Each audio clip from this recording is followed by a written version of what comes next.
할렐루야. 이 시간 우리 수요예배에 나오신 우리 모든 성도님들에게 하나님의 위로하심과 회복하심이 가득하시기를 주님의 이름으로 축복합니다.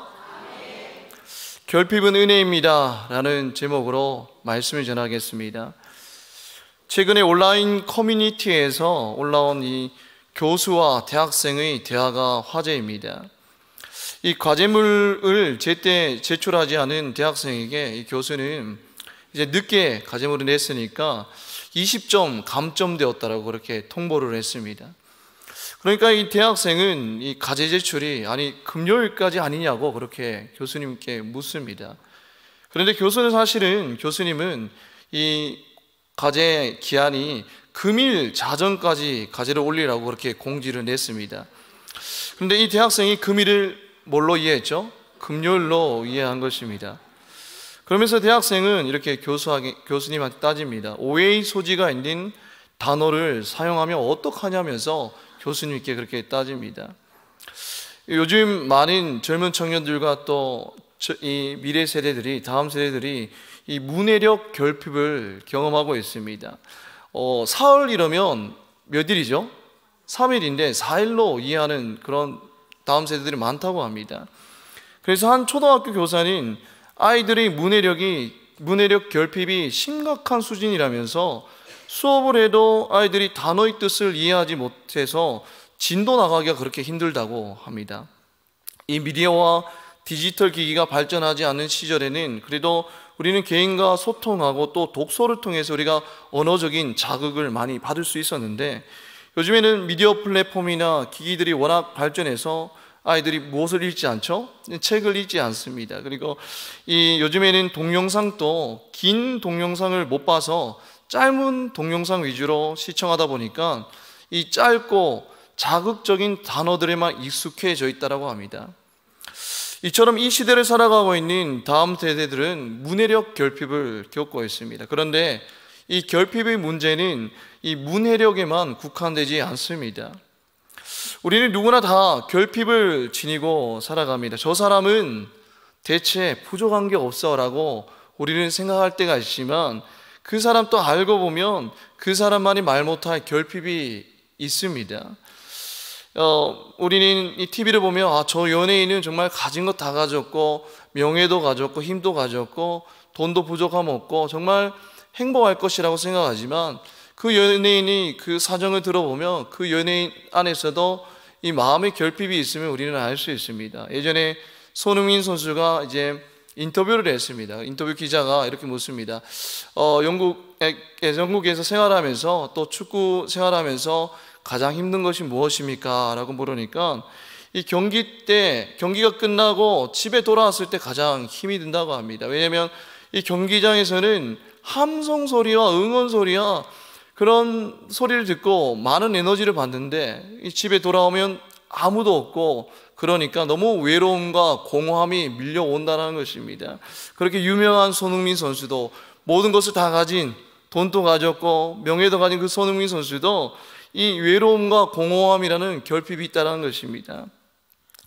마태복음 5장 3절에 보면 심령이 가난한 자는 복이 있나니 라고 말씀합니다. 그리고 마태복음 5장 6절에 보면 의에 줄이고 목마른 자는 복이 있나니 라고 말씀합니다. 가난하고 줄이고 목마른다는 것은 결핍인 것입니다. 가진 것 없고 배고프고 갈증이 나는 것은 부족함의 상태, 곧 결핍을 의미하는 것입니다.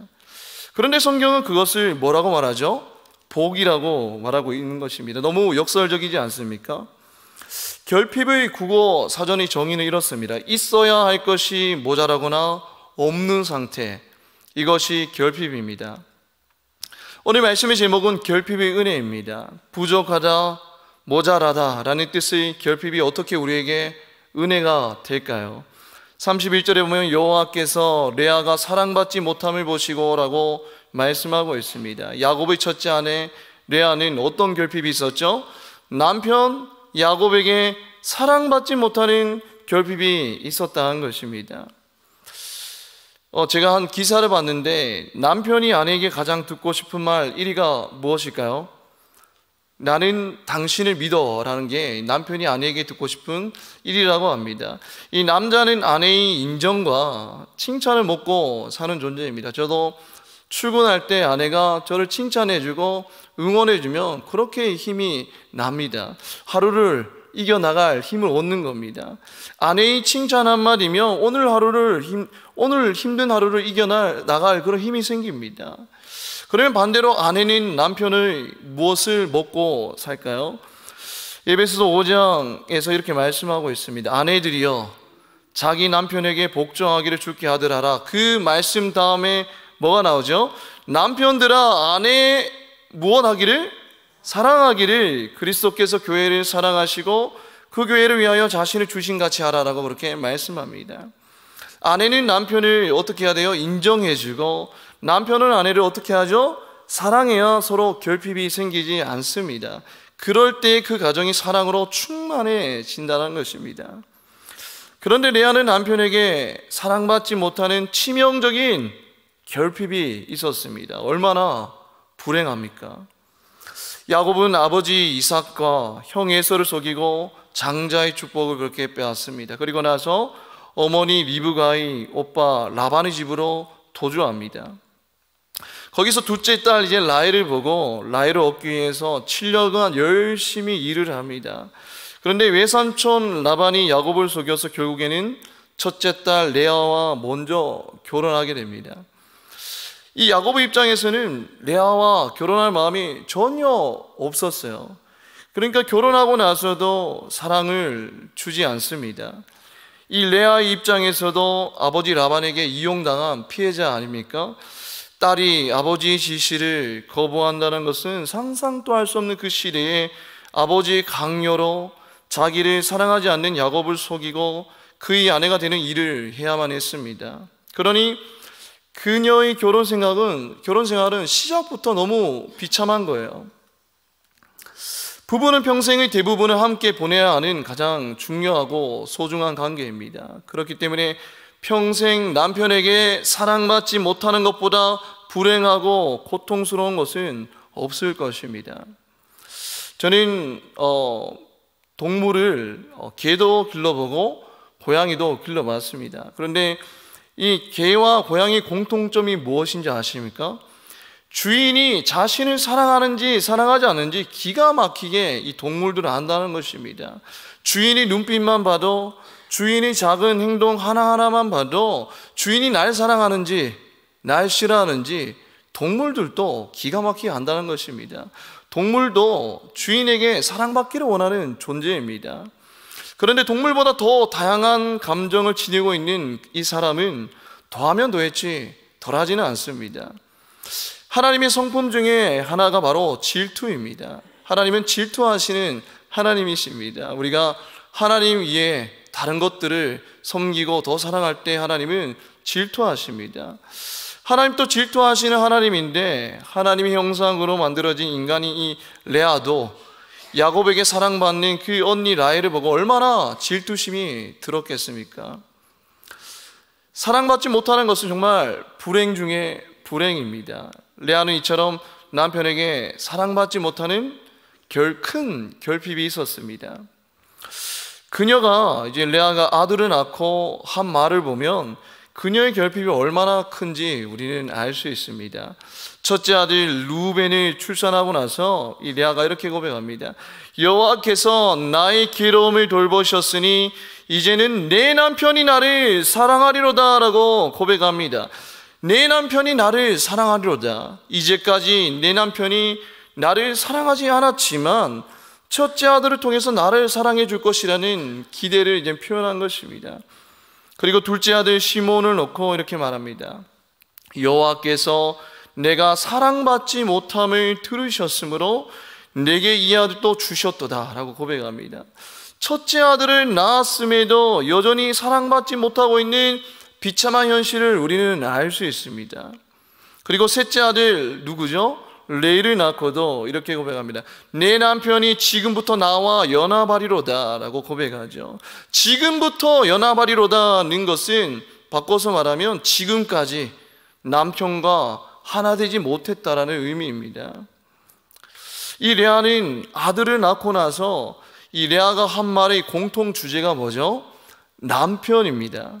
보통 우리가 출산을 하게 되면 자녀에게 집중하기 바쁩니다. 너무나 귀하고 귀한 그 보물 같은 자녀, 눈에 넣어도 아프지 않은 그 자녀가 태어났으니 정말 거기에 온통 신경과 에너지를 쏟는 게 정상 아닙니까? 아브라함도, 그 믿음의 사람 아브라함도 이삭을 얻고 나서 얼마나 그 이삭이 사랑스럽고 귀했으면 하나님보다 이삭을 더 사랑하지 않았습니까? 그러나 이 레아의 생각은 온통 자식이 아니라 누구에게 있었죠? 남편뿐이었습니다. 그만큼 남편의 사랑을 받지 못한 서름, 그 결핍이 느껴지지 않습니까?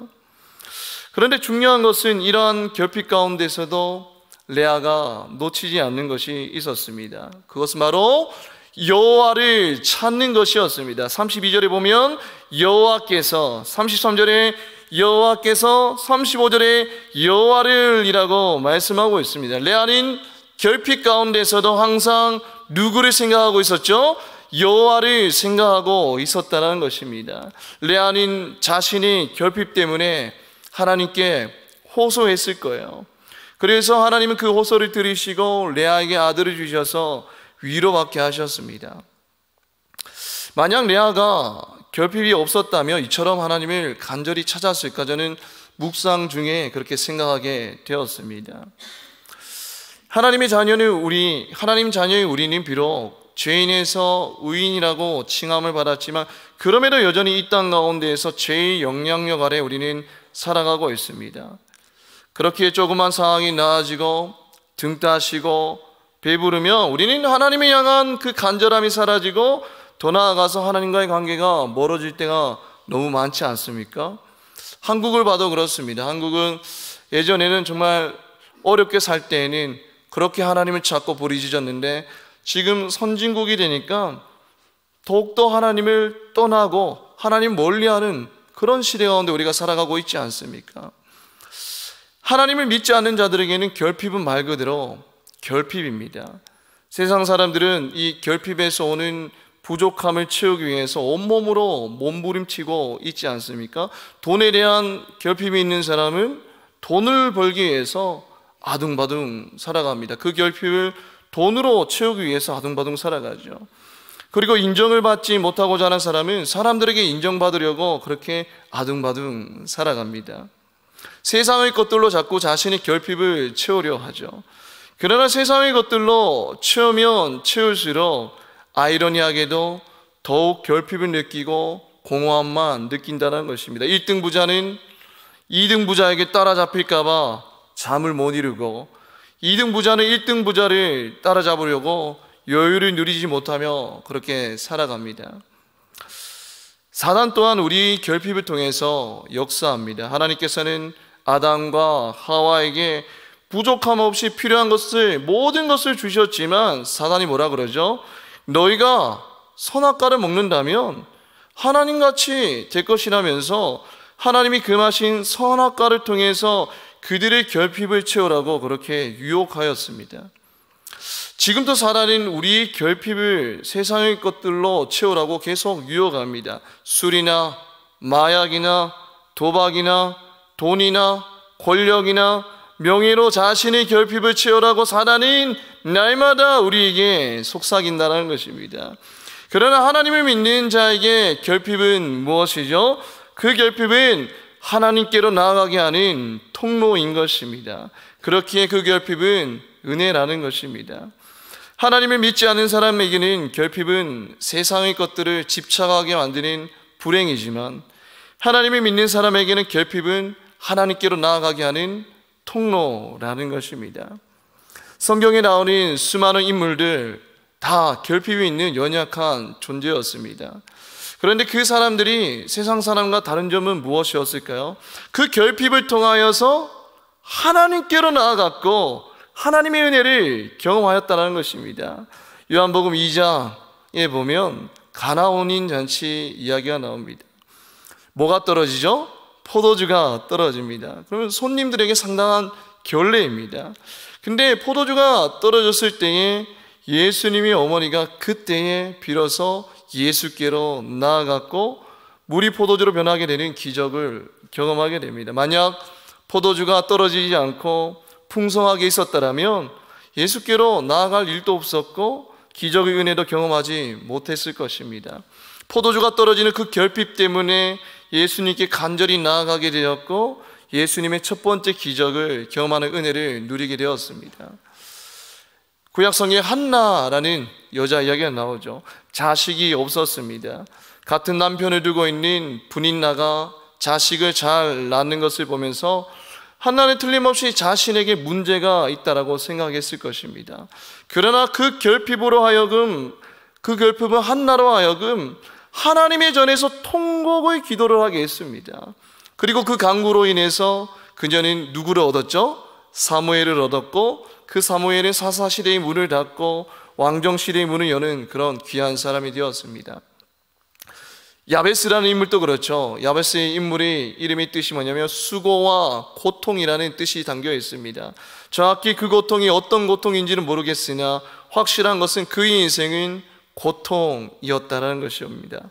그러나 그는 고통이라는 결핍을 통해서 하나님 앞에 부르짖으며 나아가기 시작합니다. 주께서 내게 복을 주시려거든 나의 지역을 넓히시고 주의 손으로 나를 이루어서 나로 환난을 벗어나 근심이 없게 하옵소서라고 하나님 앞에 기도함으로 나아갑니다. 하나님이 그가 구하시는 것을 허락하심으로 그는 형제 중에서 어떤 자가 되었죠? 존귀한 자, 존경받는 자가 되었습니다. 그에게 고통이라는 그 결핍이 없었더라면 그는 하나님께 그렇게 간절히 나아가지 않았을 것입니다. 히스기야도 마찬가지죠. 선지자 이사야로부터 죽음을 통보받았습니다. 너가 죽을 것이니 유언을 남기라고 합니다. 정말 청천벽력 같은 소리 아닙니까? 하지만 히스기야는 그때 죽음이라는 그 결핍 때문에 얼굴을 벽으로 향하여서 통곡하며 하나님 앞에 기도합니다. 그리고 이렇게 말하죠. 여호와께서 내 기도를 들었고 내 눈물을 보았노라 라고 하면서 15년 생명의 영장을 받는 은혜를 경험했습니다. 그 히스기야에게 수명의 결핍은 기도의 자리로 나아가게 하는 은혜였습니다. 이처럼 하나님을 믿는 자들에게 결핍은 하나님께로 더욱더 나아가게 하는 은혜라는 것입니다. 하나님은 우리의 뛰어난 재능을 사용하셔서 하나님이 일을 하실 때도 있습니다. 그러나 우리 부족함과 우리 결핍을 통해서 하나님이 일을 하실 때도 있다는 것입니다. 우리 부족함과 우리 결핍이 우리 안에 하나님을 향한 갈급함과 간절함을 끊임없이 만들어냅니다. 하나님의 은혜가 아니면 두 손, 두 발 들 수밖에 없는 그 결핍이 결국 무릎 꿇는 기도의 자리로 나아가게 하기 때문에 그 결핍은 결코 저주가 아니라 하나님 안에서 은혜라는 것입니다. 바울도 마찬가지입니다. 건강의 결핍이 있었죠. 성경에는 가시가 있다라고 합니다. 그 가시는 어떤 학자들은 안질이라 그러고 어떤 학자들은 간질이라고 합니다. 안질이었든지 간질이었든지 그에게는 그 가시라는 결핍이 너무 힘들고 어려웠을 것입니다. 만약 결핍이 없었다면 계시를 받은 자로서 그는 교만해질 수도 있었습니다. 그러나 그 결핍이라는 약함을 통해서 바울은 가는 곳곳마다 하나님의 강하심을 경험하게 됩니다. 우리 성도님들 가운데 요즘 결핍의 문제로 힘이 듭니까? 건강의 결핍, 물질의 결핍, 관계의 결핍, 자녀 문제의 결핍 등 여러 가지 결핍이 우리를 힘들게 할 때가 있습니다. 그러나 그 결핍은 결코 우리를 좌절하게 만들지 못합니다. 그 모든 결핍은 다시 한 번 더 하나님께로 나아가게 하는 통로요 축복이기 때문입니다. 35절에 보면 내가 이제는 여호와를 찬송하리로다 하고 라고 레아가 드디어 고백합니다. 레아는 넷째 아들을 낳고 남편을 찾지 않습니다. 내가 이제는 여호와를 찬송하리로다 라고 고백하면서 아들 이름을 유다로 지었습니다. 셋째 아들까지는 온통 남편 생각밖에 없었는데 이젠 남편 이야기가 언급되지 않는 거예요. 그녀의 생각이 바뀌기 시작합니다. 내 안에 있는 결핍은 그 어떤 것들로 채울 수 없구나. 오직 하나님만이 나의 결핍을 채우시는 분이시구나 라고 생각을 바꾸게 되었고, 비로소 이제 하나님을 찬양하게 됩니다. 이제 더 이상 남편의 사랑을 갈구하며 결핍에 얽매인 그런 삶을 사는 것이 아니라 남편에게 집착하는 마음을 다 내려놓고 자신의 결핍을 채워주신 하나님의 사랑과 은혜를 찬양하게 된 것입니다. 우리가 결핍 가운데에서 하나님을 찾으면 그 결핍으로 인해서 흘렸던 그 많은 눈물의 시간들이 찬양으로 바뀌는 은혜를 누리게 될 줄 믿습니다. 슬픔에서 슬픔으로 끝나는 인생이 가장 슬픈 인생 아닙니까? 그러나 비록 슬픔으로 시작했지만 찬양으로 끝나는 인생이 가장 복된 인생이라는 것입니다. 레아는 남편에게 사랑을 받지 못해서 나날이 눈물로 밤을 지새웠겠지만, 그러나 비로소 하나님이 나의 온전한 나를 채우시는 분, 온전히 채우신 분이라는 사실을 깨닫고 그 눈물이 찬양으로 바뀌게 되는 은혜를 경험하게 되었다는 것입니다. 찬송가 370장에 주 안에 있는 나에게 이렇게 고백합니다. 2절에 보면 그 두려움이 변하여 내 기도 되었고 라고 고백합니다. 우리가 두려움을 느끼는 이유가 뭐죠? 나에게 두려움을 주는 상황이나 대상보다 상대적으로 내가 연약하기 때문입니다. 내가 강하면 그 어떤 것도 두렵지 않겠죠. 그러나 내가 약하니까 두려운 것입니다. 저 상황을 보고 두려워하고 저 사람을 보고 두려워하는 것입니다. 그런데 그 약함이라는 결핍이 결국 어떤 자리로 나아가게 만들었죠? 그 두려움이 변하여 뭘로 되었다고요? 내 기도 되었고 라고 고백하고 있습니다. 그 결핍 때문에 오히려 더 하나님이 기도의 자리로 나아가게 만들었다는 것입니다. 전날의 한숨 변하여 라고 합니다. 한숨이 많다는 것은 걱정거리와 절망적인 상황이 많다라는 증거입니다. 우리는 한숨을 지으면 지을수록 무기력함을 느끼지 않습니까? 우리는 무기력함이라는 결핍이 있습니다. 그런데 그 결핍이 결국 무엇으로 변했다고요? 전날의 한숨이 변하여 내 노래 되었네라고 합니다. 레아가 그렇지 않습니까? 남편으로 사랑을 받지 못해서 결핍을 경험했지만 살아계신 하나님, 나와 함께 하시는 그 하나님이 경험하고 나서 그 슬픔과 아픔과 결핍이 하나님을 향한 찬양으로 바뀌게 되었다는 것입니다. 우리 다 같이 찬양할까요? 주님을 찬송하면서 할렐루야 할렐루야 내 아낌없고 나 주님만 따라가리. 레아는 그 약함이라는 결핍을 통해서 전능하신 하나님만을 더욱 의지하게 되었고, 결국엔 그 결핍 때문에 흘린 눈물과 고통의 시간이 찬양으로 바꾸시는 전능하신 하나님을 만나게 되었습니다. 우리 성령님들, 때로는 결핍이 우리를 힘들게 만들지라도 결핍이 있으면 좌절하는 것이 아니라 그 결핍을 찬양으로 바꾸실 하나님을 기대하며 기도의 자리로 나아갔을 때에 우리를 회복하시는 살아계신 하나님을 만나는 은혜를 경험하는 우리 복된 성도님들 되시기를 주님의 이름으로 축복합니다.